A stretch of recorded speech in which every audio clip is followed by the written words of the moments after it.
They say the person you share your bed with is the person you know best. You know the way they take their coffee. You know the exact whistle of their breath when they're in a deep sleep. You know their favorite movies, their childhood fears, and the way they squeeze your hand when they're trying to tell you, I love you, without saying a word. You think you've memorized the map of their soul. But what if that map was a forgery? What if that person sitting across from you at breakfast is a complete stranger? What if every I love you, every anniversary gift, and every shared dream was just a carefully constructed layer of a mask, designed specifically to keep you from seeing the monster underneath? My name is Elena. For 15 years, I believed I was the protagonist of the ultimate success story.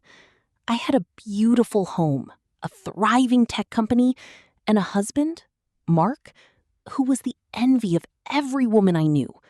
He was charming, supportive, and seemingly tireless. 3 months ago, a single notification on a forgotten iPad changed everything. It wasn't a text from a mistress.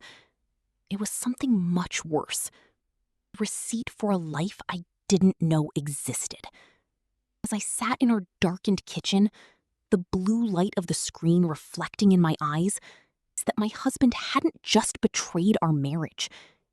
He had been systematically dismantling our future to build a kingdom for someone else. He thought I was the quiet wife, thought I was too busy with spreadsheets to notice the missing pieces of our soul, thought I was clueless. He was wrong. Tell you exactly how I watched him walk into the trap he set for himself. To understand why the betrayal hurt so much, you have to understand where we started. Mark and I met in a crowded coffee shop when we had nothing but student loans and big dreams. I was the one with the technical mind. He was the one with the silver tongue. We're a team, Elle, he used to say. You build the engine and I'll drive the car. And for a decade, that's exactly what we did.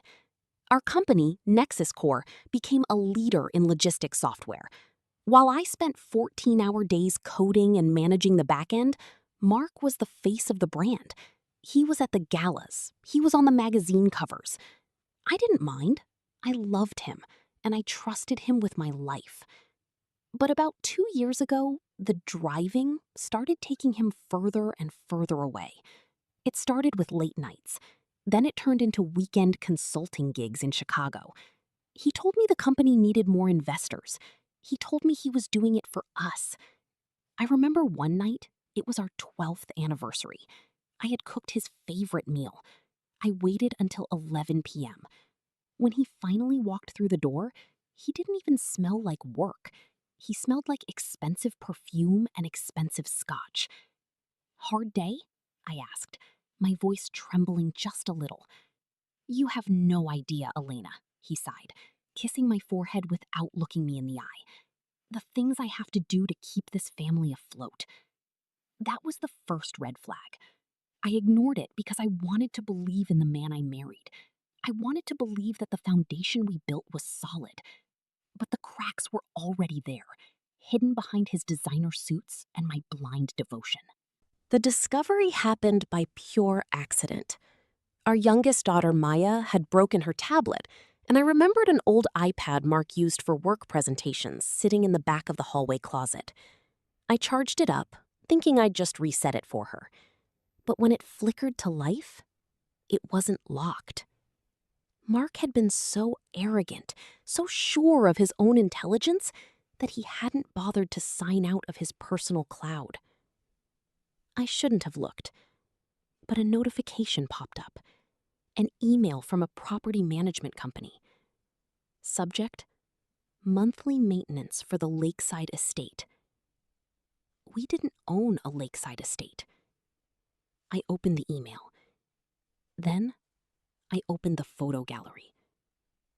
My heart didn't just break. It felt like it vanished. There were hundreds of photos. Mark at a birthday party for a 5-year-old boy I'd never seen. Mark holding a woman in a floral dress. a woman who wasn't me, standing in front of a house I didn't buy.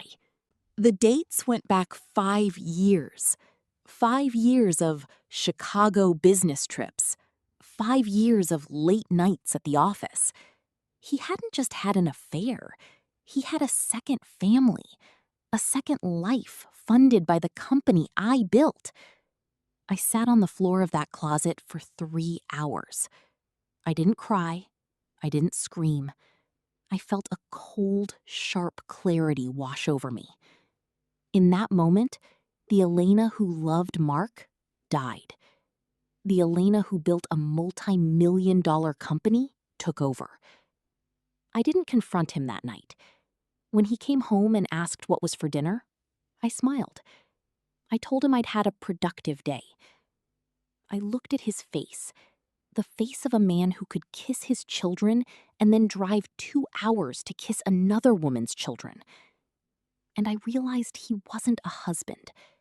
He was a predator. And it was time for the predator to become the prey. The weeks that followed were the hardest of my life. Imagine having to share a bed with a person who was actively destroying your soul. Every time he touched my shoulder, I wanted to flinch. Every time he told a joke, I wanted to expose the lie. But I knew if I reacted too soon, he would hide the money. Mark was the CFO of our company. He had spent years moving digits around. If I filed for divorce now, he would claim the company was failing. He would take half of everything, including the house my parents left me. I had to be smarter. I began playing the role of the clueless, overworked wife. I started complaining about how tired I was of the business. "Mark, honey," I said one evening over wine, "I think you should handle more of the financial oversight. I just want to focus on the creative side." His eyes lit up. It was exactly what he wanted. He thought I was giving him the keys to the vault. "Of course, Elle," he said, trying to hide his excitement. "You deserve a break. I'll take care of everything." While he was busy taking care of things, I was busy hiring a private investigator and a forensic accountant. I didn't go to a local firm. I went to a man 3 cities over who specialized in corporate fraud. I gave him the iPad. I gave him our bank login details. And then I waited. The reports started coming in. It was worse than I thought. Mark wasn't just spending money on a second house. He was funneling Nexus Core funds into a shell company he had registered in the other woman's name. He was planning to bankrupt our business, leave me with the debt, and disappear with her. He was going to leave me with nothing, not even my dignity. As our 15th anniversary approached, Mark did something truly sociopathic. He suggested we throw a massive party. "Let's celebrate how far we've come," he said. "All our friends, our investors, the whole board of directors. It'll be the event of the year." At first, I didn't understand why. Then, my investigator found a set of plane tickets. 2 sets, actually. One for Mark and one for Sarah, the other woman. The flight was scheduled for the morning after our anniversary party. He wasn't throwing a party to celebrate our marriage. He was throwing a farewell party for himself, using our company's PR budget to fund one last grand appearance before he vanished and left me to deal with the inevitable bankruptcy filing. I watched him pick out his tuxedo. I watched him order the most expensive champagne.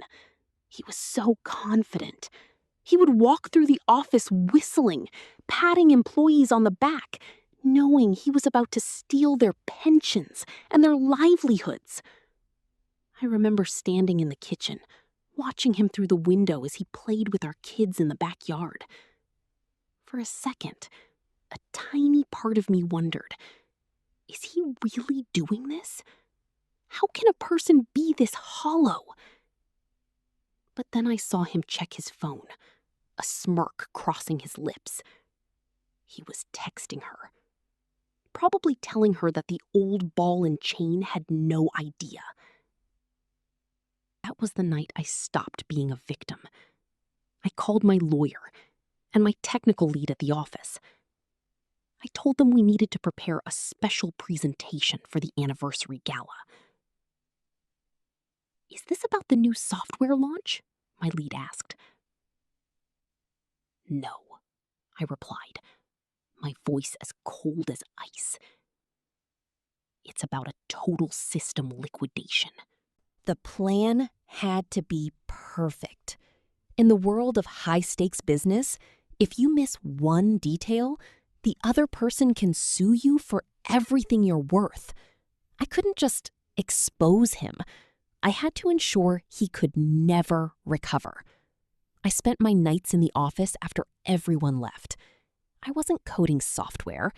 I was tracing every single dollar he had moved. I found the dirty secret. It wasn't just the affair. Mark had been taking kickbacks from our competitors. He was selling our client data to the highest bidder, ensuring that by the time he left, Nexus Core would be an empty shell with no reputation left.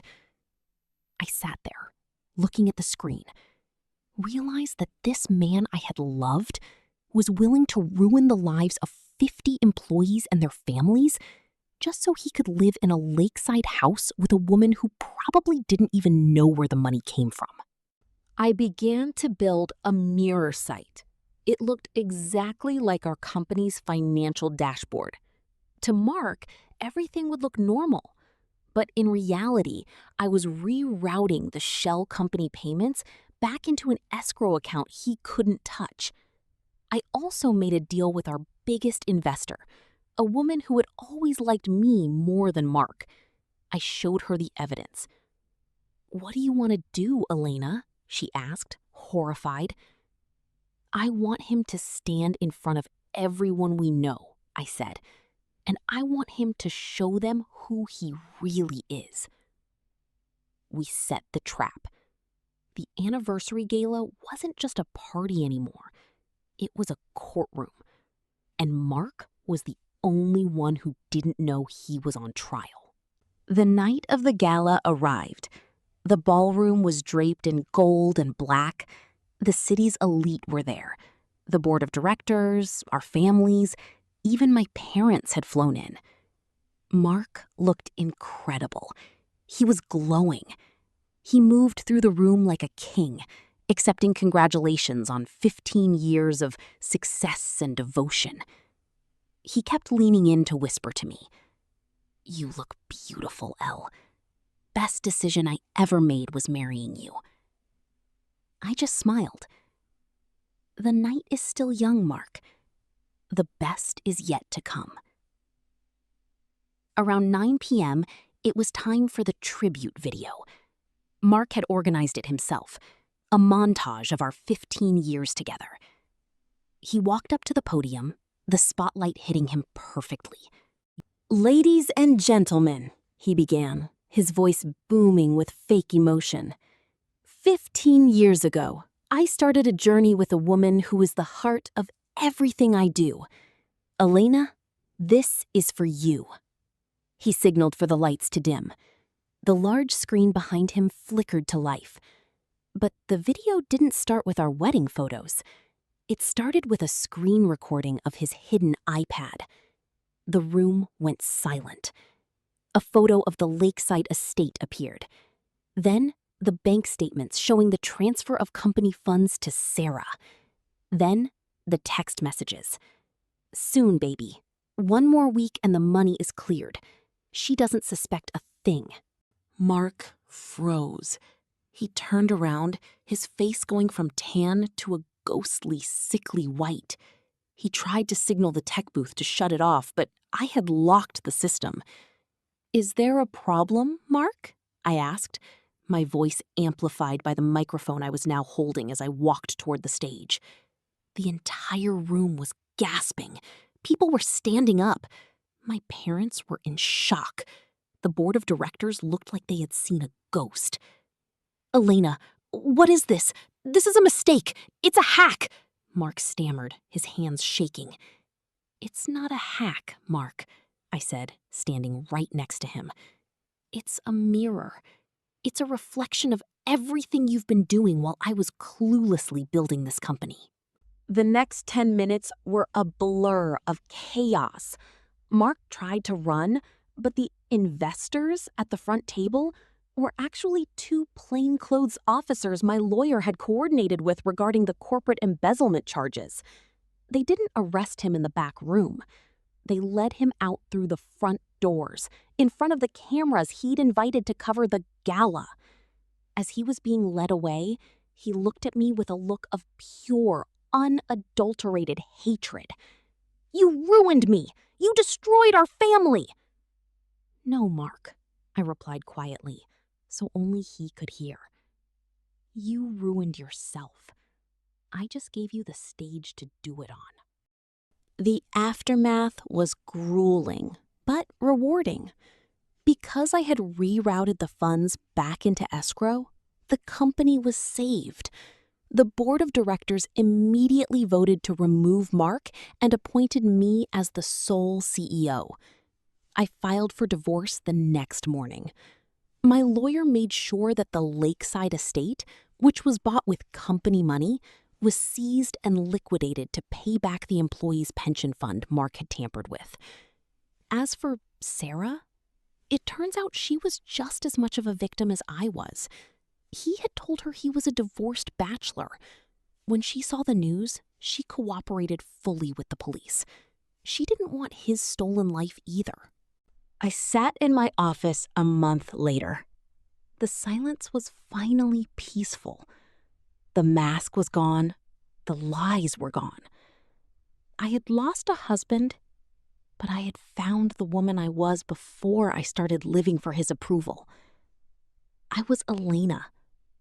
I was a builder. And I was no longer clueless. People think that revenge is about being mean.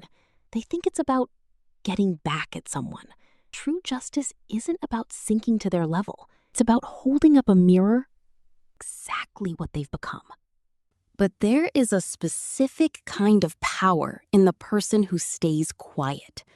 When you are the one who works hard, when you are the one who acts with integrity, you build a foundation that can't be shaken. When you lie, you build a house of cards, and all it takes is one gust of truth to bring it all down. If you are going through something similar, if you feel like you are being betrayed or pushed aside, remember this. Your value is not defined by how someone treats you. Their betrayal is a reflection of their character, not your worth. Don't rush to scream. Don't rush to cry.